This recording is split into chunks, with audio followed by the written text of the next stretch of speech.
Salut à tous, ici Michael, j'espère que vous allez bien. On se retrouve aujourd'hui pour une nouvelle vidéo consacrée au logiciel Blender, toujours dans la formation, et on entame la partie de la formation que je trouve la plus intéressante, mais qui est aussi un petit peu technique et un petit peu complexe par moment. Il s'agit des matériaux. Donc aujourd'hui, on va voir vraiment la base des matériaux. Donc la base des matériaux, c'est quoi? Ça va être assigner des couleurs à un objet. Donc par exemple, sur mon cube, on va faire une face rouge, une face bleue, une face verte. Et déjà, quand on aura vu ça, vous allez avoir les bases pour assigner et créer des matériaux. Et petit à petit, dans les prochaines vidéos, on verra des matériaux beaucoup plus compliqués, des matériaux procéduraux, des matériaux drivés par des textures, des matériaux réfléchissants, des matériaux qui absorbent la lumière, des vitres, des verres, etc. etc. Vous allez voir qu'il va y en avoir pour tout le monde. Et c'est ça que je trouve fascinant dans les matériaux, c'est que c'est vraiment une approche particulière qui se rapproche presque de la physique et du comportement de lumière sur des objets. En plus simple, là, vous allez voir, le but, c'est pas non plus de vous faire fuir, mais je trouve ça ultra intéressant. Donc aujourd'hui, on va voir vraiment les bases. Où se situent les données traitant des matériaux dans Blender? C'est juste ici. Donc il vous faut sélectionner un objet de type Mesh, parce qu'une caméra ou une light, par exemple, n'a pas réellement de matériel. Elles ont des propriétés, des attributs, des paramètres, mais ce ne sont pas vraiment des matériaux. Alors que mon cube, qui est un Mesh, si je clique ici, magnifique. J'ai déjà un matériau de base qui s'appelle Material. Vous voyez que l'info est marquée deux fois. Si je le renomme en Material 2, que j'appuie sur Entrée, il me le renomme bien aux deux endroits. On va voir tout ça. Quelle est la différence entre l'info ici, l'info là? Globalement, l'interface, à quoi il sert? On va regarder tout ça ensemble. Je vais faire exprès de supprimer le cube de base et je vais rajouter avec Shift A un objet de type Cylinder, par exemple. Et là, vous remarquez une chose, c'est qu'à droite, du coup, j'ai plus rien. J'ai perdu mon matériau. Pourquoi? Parce que par défaut, Blender, quand il rajoute un élément, quand il rajoute un objet, il ne va pas prendre l'initiative de créer automatiquement un matériau. Le cube de base, c'est vraiment l'exception, où on a des paramètres par défaut, mais à chaque fois que vous allez rajouter un mesh, vous allez devoir vous-même créer un matériau. Malgré tout, si le matériau existe déjà dans la scène, vous pouvez le réutiliser. Comment je fais? Si je clique ici sur ceci, il me met Browse Material to be linked, c'est-à-dire parcourir les matériaux pour savoir lequel tu veux que je relie à mon objet. Si je clique ici, bon, la liste n'est pas longue, mais j'ai bien mon Material 02 que j'avais juste avant sur mon cube. Je peux cliquer et là il le retrouve. Alors, chose intéressante, qui est peut-être un petit peu plus avancée, mais que j'estime important de vous expliquer ici. Il m'a remonté mon Material 02 qui était lié au cube. Or, le cube, je l'ai supprimé. Il est plus présent dans ma scène 3D. Mais les matériaux, il y a une petite exception. Quand vous supprimez un élément, les matériaux qui lui sont liés, s'ils sont liés uniquement à ce matériau, ils ne sont pas supprimés tant que vous n'avez pas fermé votre scène de Blender. Donc ça, c'est ce qu'on appelle une purge. Quand on ferme une scène Blender et qu'on la réouvre, tous les éléments à la fermeture qui ne sont pas liés à un objet sont automatiquement supprimés pour des gains de performance, de stockage, etc. etc. Donc il y a moyen de forcer la non-suppression d'éléments qui ne sont pas liés à un objet, c'est ce qu'on appelle un fake user. On le verra éventuellement dans cette vidéo ou dans une future vidéo. Mais voilà, sachez que les matériaux sont liés à des objets, mais si vous supprimez les objets, les matériaux par défaut ne sont pas supprimés automatiquement avec son objet parent. Alors pourquoi cette notion est aussi intéressante? Parce que ce n'est pas une relation bilatérale de 1-1 entre un objet et un matériau, c'est-à-dire qu'un objet peut avoir plusieurs matériaux qui sont liés à lui. Donc par exemple sur mon cube, je peux avoir une face bleue, une face verte, ce sera deux matériaux. Et inversement, un matériau peut être lié à plusieurs objets. Par exemple, si j'ai une scène d'une cuisine où ma table et mes chaises sont en bois, si j'ai un seul matériau bois, je peux l'assigner à ma table et à ma chaise sans aucune difficulté. Donc j'ai vraiment une notion de multilien entre les éléments et c'est du coup ultra important de comprendre ça. Donc là, j'ai mon matériau 2. Parfait. J'ai plein d'informations en bas. Nous, on va uniquement aujourd'hui s'intéresser à ce qu'on appelle la base color. La base color, c'est quoi? C'est la couleur de base de l'objet. Donc là, dans la vraie vie, quand vous prenez un élément, il a toujours ce qu'on appelle un albédo physiquement, c'est-à-dire comment il va absorber les longueurs d'onde d'une lumière, comment il va les réfléchir, etc., etc. Mais globalement, si je prends un objet, par exemple ce mug, ben, là, ma base color, c'est noir, là, ma base color, c'est blanc. Donc c'est globalement, pour faire simple, la couleur visuelle que vous voyez. Vous allez voir que ceci, ça peut être un petit peu confus parce que quand on va avoir des matériaux un petit peu plus avancés, vous allez voir qu'on va avoir des informations qui viennent altérer tout ça, qui viennent polluer entre guillemets. Par exemple, un miroir. Quelle est la base color d'un miroir? Là, intuitivement, vous ne pouvez pas répondre. Vous allez voir que c'est pas très compliqué, mais un métal qui a beaucoup de réflexion, quelle est sa base color de base? Donc vous voyez, on va se poser des questions beaucoup plus profondes quand on va faire des matériaux avancés. Aujourd'hui, on va pas se prendre la tête. La base color, c'est la couleur de notre objet. Je vais dérouler également la preview, juste ici, qui peut être assez intéressante. On a différents types de preview. J'ai un plan, une sphère, un cube, des particules de type poil, un objet de preview qui est très bien, qui permet de voir de manière plus détaillée les éléments, quelque chose qui ressemble à du vêtement, du cloth, quelque chose qui pourrait ressembler à du liquide. Donc c'est globalement tout type de primitive qui peut être intéressant pour avoir un aperçu de matériaux. On va prendre la sphère, ça me paraît très bien. Et là, je vais changer la base color, je vais par exemple mettre du vert. Et là, il se passe quelque chose d'intéressant, mais qui n'arrange pas nos affaires. C'est que là, dans ma preview, j'ai bien ma sphère qui a récupéré mon matériel. Par contre, là, dans ma vue 3D, j'ai rien du tout. Souvenez-vous, vidéo -1, la précédente, on avait vu ces fameuses options d'affichage. Donc là, ce qu'on va faire, on est en solid mode. Il ne m'interprète pas les matériaux. Quand je passe en material preview mode, là, il m'interprète les matériaux. Donc j'ai bien ma base color qui peut changer en temps réel. Vous voyez, c'est pas ultra fluide. Pourquoi c'est pas fluide? Parce que lui, il doit faire une sorte de pré-rendu ici et également le changer dans la viewport. Donc ce que je vous conseille, là, c'était juste pour vous montrer qu'il y a un mode preview qui existe, c'est de fermer ça. Et là, de suite, c'est beaucoup plus fluide quand vous changez ça. Donc j'ai ma couleur, c'est quelque chose de basique. J'ai soit une notion de RGB, donc un mélange de rouge, vert, bleu avec une alpha éventuellement. Donc c'est des mélanges classiques, soit du HSV, donc Hue Saturation Value, donc qui est une notion un petit peu différente mais qui est connue si vous faites un petit peu de graphisme, et j'ai une valeur hexadécimale. Donc ça permet de copier-coller des valeurs, etc., etc. Maintenant, dans les nouvelles versions, quand on survole, on a toutes ces informations qui sont présentes par défaut. Donc j'ai la valeur RGB pondérée entre 0 à 1, donc là j'ai 0,37, 0,23, 0,80. J'ai la même valeur RGB en bas avec sa correspondance en Hue Saturation Value, j'ai son hexadécimal, j'ai tout ça qui est présent. Je vous l'ai dit, ça peut être intéressant et soyez pas surpris quand vous survolez avec votre curseur, c'est nouveau dans les dernières versions. Donc là, c'est parfait, j'ai mon matériel. Je vais faire un bleu et je vais l'appeler tout simplement bleu. Entrée. Donc maintenant, je vais décaler ça, je vais rajouter un cube. Donc moi, j'aimerais bien avoir du bleu sur ma face du dessus, du rouge sur le côté, par exemple. On verra tout ça dans un second temps. Mais moi, j'aimerais bien le même bleu qu'à gauche. Donc je vais récupérer mon bleu. Ok, c'est parfait. Je vais rajouter par exemple une sphère. Pareil, ma sphère, j'aimerais bien avoir le même bleu, partagé en commun. Je vais cliquer sur la petite flèche, bleu. Je ne vais pas à chaque fois m'embêter de recréer un nouveau matériau, de l'appeler bleu, de mettre la même valeur. Ce serait beaucoup trop long. Donc là, j'ai 3 objets bleus.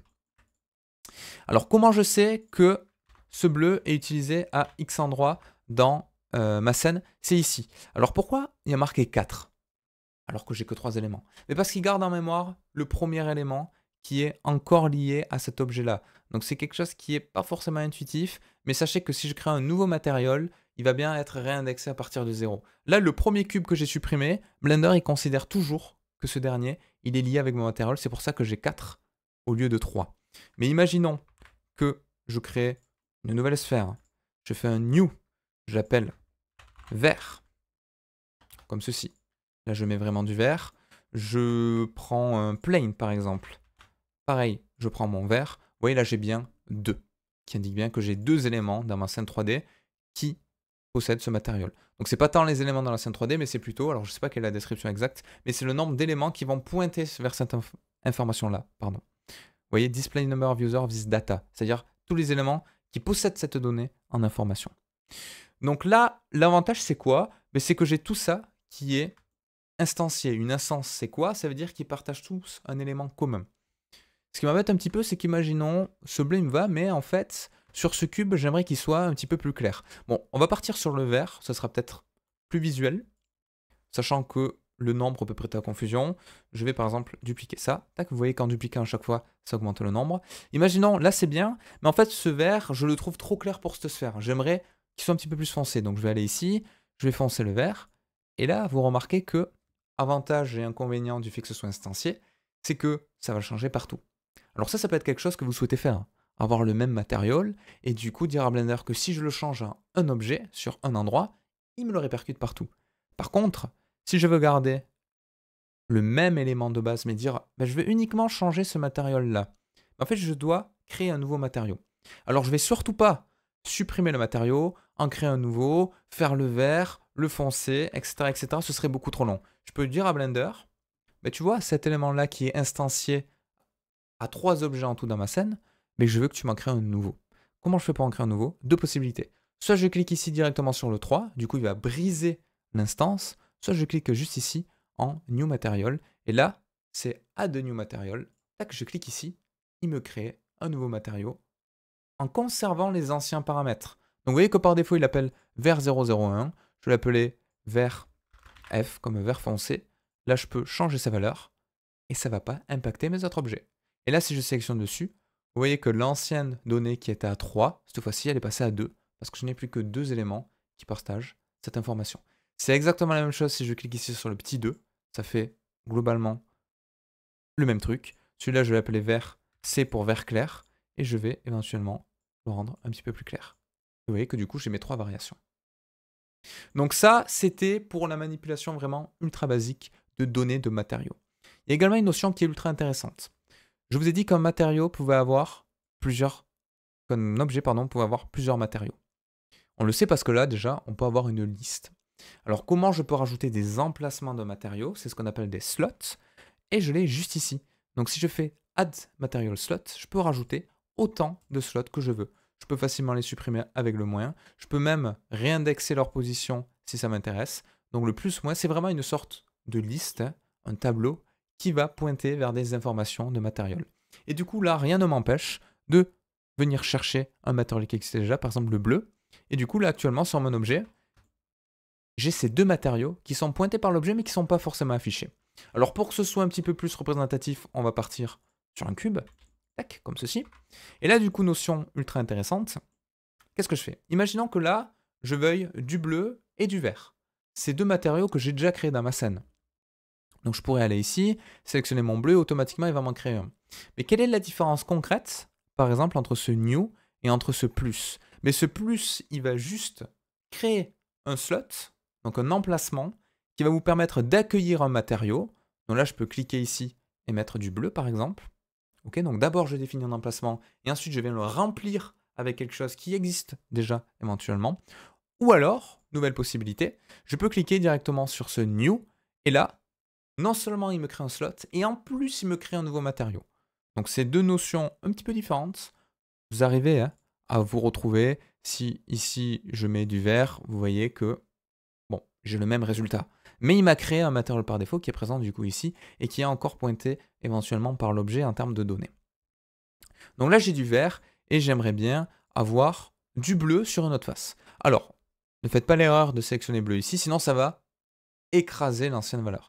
Donc je vais aller sur du vert, je vais rajouter un slot, si vous avez bien compris, un nouvel emplacement. Je vais aller ici, je vais mettre du bleu. Donc là, la notion qui est parfois un petit peu difficile à comprendre pour les gens qui débutent, c'est que concrètement, cet objet-là, ce cube, il a 2 matériaux. Il a 2 données de matériaux. Il a du vert et du bleu. C'est juste que le bleu, on l'a assigné nulle part. Mais la donnée, elle est présente sur l'objet. Là, je dis à Blender, j'ai mon cube, ma donnée. Si on va un petit peu plus sur le traitement technique, qu'est-ce qui se cache un petit peu sous le capot derrière? J'ai mon cube, c'est mon maillage. Il va pointer vers le matériel bleu et vers le matériel vert. Et une fois qu'il a cette info, lui, il s'occupe de le projeter là où on l'a défini. Comment je fais pour assigner un matériel sur une sélection de face? Je passe en mode édition. Je vais sélectionner par exemple ma face du dessus. Vous voyez que par défaut, il se met sur du vert, peu importe la face que je sélectionne. Moi, je vais cliquer sur bleu. Je vais faire Assign. Et automatiquement, vous voyez, je peux faire un déselect pour tout désélectionner. Il m'a affiché ma face du dessus en bleu. Et si je fais select, ça permet de sélectionner la face avec le shader. Alors là, ça peut paraître, vous vous dites, bon, ça sert à rien, on voit bien visuellement. Oui, parce que je rappelle qu'on est un Material Preview Mode. Mais imaginons que l'on soit ici. Je pourrais très bien assigner mes matériaux ici. Imaginons que je mette du bleu là et là. Je fais un Assign. Ça peut être très intéressant, ce bouton Select, qui permet de sélectionner les faces à laquelle sont assignés le matériau sélectionné. Donc là, ces 3 faces-là. Et si je passe en mode Material Preview, j'ai bien du coup mon objet avec les faces assignées comme on le souhaite. Donc si je crée un nouveau shader, cette fois-ci je ne veux pas utiliser un shader déjà existant, donc je vais faire un new, je vais l'appeler rouge. Et là pareil, en mode édition, je peux sélectionner cette face-là, faire du Assign. Et là si je me mets opération inverse, c'est-à-dire que là j'ai assigné mon matériel, je peux très bien d'abord faire toutes mes assignations et après éditer la couleur, comme ceci vous voyez, ça fonctionne également. Donc j'ai tous ces matériaux qui existent. À noter également que tout ce qui est création de matériaux fonctionne à la fois en Object Mode et en Edit Mode. Donc celui d'avant, j'ai fait en Edit Mode. Une autre chose aussi intéressante, c'est que si vous continuez de modéliser après l'assignation d'un shader, il va hériter automatiquement des informations de la face sélectionnée que vous utilisez pour la modélisation. Alors, une image vaut mieux que 1000 mots parce que ma phrase n'était pas forcément très explicite. Mais là, je sélectionne cette face-là, je fais une insertion avec I, toutes les faces créées ont bien hérité de mon matériau. Je fais une extrusion vers l'intérieur, j'ai bien également le matériau. Pareil ici, si je fais un I, j'ai mon matériau. Alors qu'est-ce qui se passe si j'en sélectionne deux et que je fais un I? Ben, il arrive à faire la moyenne, ou du moins, en fonction de l'ancienne sélection, à bien récupérer quelque chose qui fonctionne. Donc ça peut être ultra intéressant également à comprendre. Donc voilà, on a à peu près fait le tour. Il faut bien comprendre que les matériaux, ce sont des données qui peuvent être partagées entre plusieurs objets. Donc là, vous voyez que ce vert, il est partagé un petit peu partout. Si je change sa couleur, et ça va le changer partout. Donc ça, c'est cool. Quand je supprime ici un matériau, en fait, je ne vais pas vraiment supprimer un matériau, je vais supprimer son slot, son emplacement. Quand je supprime ici, ça va unlink le data block. Donc ça veut dire quoi? Ça veut dire unlink un data block, c'est que je brise le lien entre mon objet et son shader. Là, si je fais ça, hop là. Vous voyez, il m'a conservé le slot, mais il a supprimé la donnée. Donc ça, c'est intéressant. On a même un raccourci clavier qui est Shift-Click, voilà. Qui permet du coup de définir qu'il y aura bien une suppression qui est faite après coup. Bon, ça, c'est des notions qui sont un petit peu plus avancées. Mais voilà, sachez que ça existe. Et voilà, donc il faut bien retenir qu'un objet peut avoir plusieurs matériaux et un matériau peut être partagé entre plusieurs objets. Une fois que vous avez compris ça, vous avez tout compris. Vous allez au début vous faire avoir sur des objets qui sont partagés entre plusieurs éléments, le changer à un endroit, oublier qu'il est partagé ailleurs, et du coup vous allez vous dire, mais attends, ça l'a changé aux deux endroits, mince, il était lié, donc il faut les délier. Pour les délier, c'est avec cette fameuse option. Les paramètres qui sont pas du coup assignés, qui sont assignés à un objet qui a été supprimé ne sont pas supprimés automatiquement. Là, ce vert foncé qui est utilisé uniquement ici, si je supprime ma sphère, ben, par défaut, elle ne sera pas supprimée. Par contre, si je sauvegarde mon Blender, que je le ferme et que je le rouvre, ça va être supprimé. Pour pallier ce problème-là, j'ai une option ici qui s'appelle le fake user. Ça veut dire que save this data block even if it has no users, c'est-à-dire que même s'il n'y a personne, aucun élément qui vient me pointer sur cet élément-là, il ne sera pas supprimé. Ça sert à quoi? Mais si vous voulez vous faire une bibliothèque de shaders, d'éléments, de matériaux dans une scène mais qui ne sont pas forcément utilisés, ben vous pouvez les mettre en fake user et du coup ils ne seront pas purgés, ils ne seront pas supprimés quand on fera le fameux garbage collector qui permet de supprimer, de clean tout ce qui n'est pas pointé par la scène 3D. Donc voilà, c'est tout pour aujourd'hui. C'était vraiment du basique, de chez basique, mais c'est ultra important pour manipuler les matériaux. Donc on a juste changé des couleurs. La prochaine fois, je peux vous faire peur, mais on verra tout ça. Le métallique, la roughness, l'UR, l'alpha, la normale, le subsurface, le spéculaire, etc., etc. Avec une représentation un petit peu particulière qu'on appelle représentation nodale, donc qui ressemble à ceci, qui est une représentation beaucoup plus intuitive, comme vous avez l'habitude, pour créer vos matériaux. Donc ça marche un petit peu pareil qu'en bas, vous voyez que j'ai les mêmes notions, les mêmes données, mais c'est beaucoup plus pratique, je vous expliquerai pourquoi lors de prochaines vidéos. On va avancer un petit peu sur les matériaux ensemble. Donc voilà, n'hésitez pas si vous avez des questions, n'hésitez pas à suivre la chaîne pour ne louper aucune vidéo, à me suivre également sur les réseaux sociaux, sur Twitch, sur lequel je fais pas mal de live, soit en semaine sur du gaming, soit le week-end sur de la 3D. Vous pouvez passer faire un petit coucou, on discute, on pose des questions, donc c'est assez chouette. Et je vous dis à la prochaine, bon apprentissage, bonne vidéo et bon Blender.